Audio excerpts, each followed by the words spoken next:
Rice ఎప్పుడైనా మిగిలిపోయినప్పుడు waste చేయకుండా ఇలా రైస్ వడియాలు తయారు చేసుకోవచ్చు. ఆ ప్రాసెస్ స్టార్ట్ చేసుకుందాం. ముందుగా మిక్సింగ్ బౌల్ తీసుకొని రైస్ని కొంచెం రాక్ సాల్ట్, 1 టేబుల్ స్పూన్ జీరా, 1 table spoon red chilli powder వేసుకోవాలి.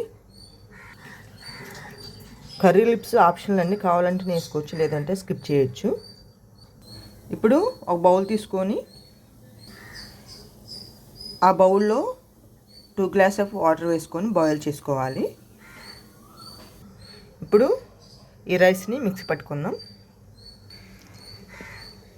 ఇలా 1 టైం వేసిన తర్వాత వాటర్ వేసుకొని మరలా మిక్సీ పట్టుకుందాం.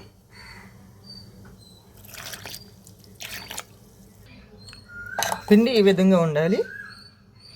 ఒకవేళ పిండి థిక్నెస్గా ఉంటే కొంచెం వాటర్ వేసుకొని మరలా మిక్సీ పట్టుకోవచ్చు.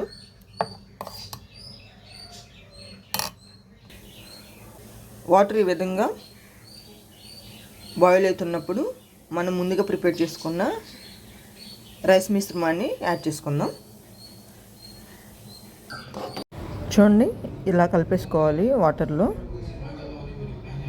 చక్కగా మంట సిమ్లో ఉంచుకొని వాటరు ఈ రైస్ మిశ్రమం అంతా కలిసేలా కలుపుకోవాలి. ఈ ప్లేస్లోనే మీరు సాల్ట్ సరిపోతే సాల్ట్ యాడ్ చేసుకోవచ్చు.